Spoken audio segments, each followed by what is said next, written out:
누가 기침 소리를 내었는가? 2000년대 초반 한 사극에서 우리에게 엄청난 임팩트를 줬던 왕이 남긴 유명한 대사죠. 그는 자신의 신하가 불경한 태도를 보였다는 이유만으로 그 신하를 철퇴로 때려 죽일 것을 명령하는데요. 심지어는 자신의 아내와 두 아들까지 죽여버리는 폐륜을 저질렀고 결국 이를 보다 못한 신하들이 쿠데타를 일으켜 그를 왕위에서 끌어내리게 되죠. 오늘 이야기의 주인공은 떠돌이 승려에서 왕의 자리에까지 올랐지만 자신의 권력을 지키기 위해 사람들을 죽이면서 결국 폭군으로 역사의 이름을 남기게 된 궁예입니다. 궁예는 869년 음력 5월 5일 신라의 47대 국왕인 허난왕의 서자로 태어났습니다. 궁예는 태어날 때부터 이빨이 있었고 태어날 당시 무지개를 닮은 흰빛이 그가 태어난 집의 지붕 위에 생겨났다고 하죠. 당시 신라에서는 단호에 태어난 아이를 불길하게 여기던 문화가 있었는데 궁예가 태어난 날 이러한 일까지 생기자 사람들은 더없이 불길한 징조라 여겼습니다. 이에 신하들이 아버지인 허난왕에게 궁예를 죽일 것을 청했는데요. 그렇게 왕명을 받아 궁예를 죽이러 온 신하는 궁예를 포대기에 싸서 높은 누대에서 던졌다고 합니다. 그런데 이때 누대 아래로 떨어진 궁예를 그의 유모가 밑에서 받으면서 겨우 목숨을 건지게 되죠. 하지만 아기를 받는 과정에서 유모의 손가락이 눈을 찌르는 바람에 궁예는 한쪽 눈을 실명했고 유모는 그대로 궁예를 데리고 멀리 도망가 그를 길렀다고 하네요. 이런 출생의 사연 때문인지 궁예는 평생 신라를 적대적으로 대했습니다. 삼국사기에 따르면 궁예는 어린 소년 시절부터 성격이 괄괄한 탓에 늘 말썽을 피우며 다녔다고 하는데요. 궁예가 10살이 되었을 무렵 유모는 항상 말썽을 일으키는 궁예에게 출생의 비밀을 알려주며 네가 어린 나이에 죽는 것이 안타까워 목숨을 걸고 너를 구해와 여태까지 길렀는데 너는 내일 소동을 일으켜 나에게 걱정만 끼치는구나. 이러다 네 정체가 알려지면 우리 모자는 둘 다 목숨을 잃게 될 것이다 라고 했죠. 그 말을 들은 궁예는 울면서 그러면 제가 집을 나가서 더 이상 어머님에게 걱정을 끼치지 않겠습니다 하고는 집을 나와서 세달사라는 절에 들어가 중이 되었는데 스스로 자신의 이름을 선종이라고 지었습니다. 삼국사기에서는 궁예의 승려 시절에 대해 승려의 계율에 얽매이지 않고 기상이 활발하며 배포가 뛰어났다라고 전하는데요. 기록으로 봤을 때 승려 활동보다는 무술을 갈고 닦는데 더 열중했던 것으로 짐작되죠. 진성여왕 때에 일어난 원종 애노의 난을 시작으로 신라 말기에는 각지에서 반란이 들끓기 시작합니다. 그 결과 신라 정부는 지방을 통제할 수 있는 능력을 잃게 되었고 그 틈을 타고 각지에서 군벌들이 일어나게 되었죠. 891년 궁예도 세달사에서 나와 당시 크게 세력을 떨치고 있던 기원의 부하가 됩니다.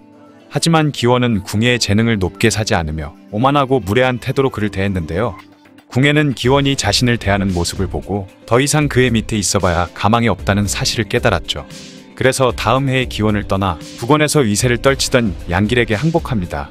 양길은 기원과 달리 궁예를 높게 평가했고 그에게 군사를 나누어주며 북원 동쪽 땅에 정벌을 맡겼죠. 궁예의 군대는 북원 동쪽의 주천과 내성 등을 빠르게 점령했습니다.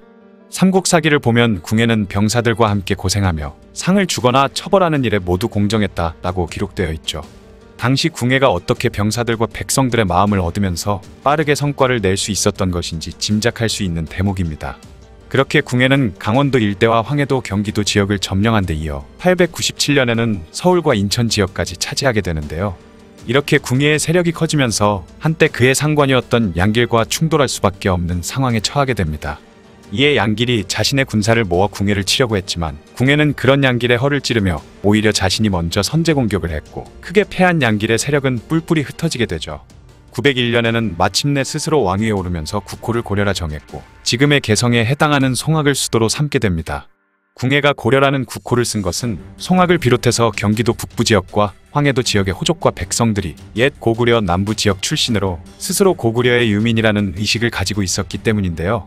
고려라는 이름도 바로 그들의 지지를 얻기 위해 지은 이름이었습니다. 그런데 904년에 궁예는 국호를 갑자기 마진으로 바꿔버리고 무리를 하면서까지 수도를 철원으로 옮겨버리는데요.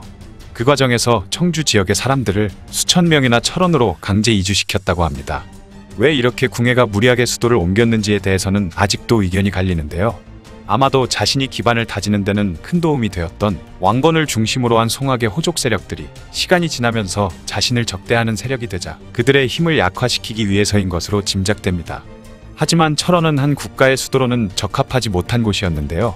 왜냐하면 그곳은 바다에서 멀리 떨어져 있는 데다 철원 주변을 흐르는 한탄강의 수량이 너무 적기 때문에 배를 띄우기 어려웠고 농사를 짓는 데 쓸모를 구하기도 어려웠기 때문입니다. 이렇게 여러 가지로 문제가 있었지만 궁예의 상승세에는 변함이 없었는데요. 남쪽으로는 지금의 경상북도 상주 지역과 충청남도 공주 지역까지 세력을 넓혔고 북쪽으로는 대동강 이남의 황주 일대까지 진출했습니다. 그렇게 거칠 것이 없어진 궁예는 911년에 국호를 태봉으로 바꾼 뒤부터 이상한 모습을 보이기 시작하는데요. 궁예는 스스로를 살아있는 미륵이라고 칭하며 밖으로 나갈 때마다 각종 보석으로 치장한 호화로운 모습을 했다고 합니다.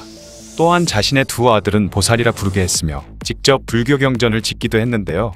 당시 석총이라는 스님이 이 불경을 보고 하나같이 요사스러운 말뿐이라 평가할 가치도 없다라며 혹평을 해버립니다. 이에 분노한 궁예는 석총을 불러낸 후 철퇴로 죽여버리게 되죠.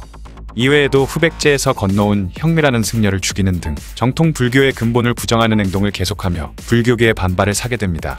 게다가 자신은 사람의 마음을 꿰뚫어 볼 수 있는 관심법을 쓸 수 있다는 억지를 부리면서 신하와 백성들을 협박하기 시작했죠.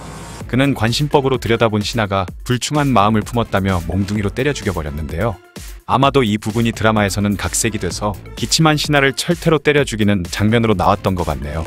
궁예는 심지어 자신의 부인인 강심하죠 부정한 여인이라는 누명을 씌워 죽여버렸습니다. 한나라의 왕비를 죽인 것도 놀라운 일인데 그 처벌 방식도 불에 달군 쇠몽둥이를 다리 사이에 갖다 대는 잔인한 방법이었으니 많은 사람들이 궁예의 잔인함에 치를 떨게 되죠. 궁예가 가장 믿던 신하인 왕건조차 이 관심법을 피해갈 수는 없었는데요. 궁예가 자신에게 반란을 일으키려는 마음을 품은 것을 자백하라고 억지를 부리자 왕건은 죽을 죄를 지었으니 용서해달라며 빌었고, 궁예는 과연경은 정직한 사람이다, 다시는 나를 속이지 말라라며 왕건을 용서하고 상까지 잔뜩 내렸다고 하죠. 도대체 왜 궁예는 이런 억지를 부렸던 것일까요?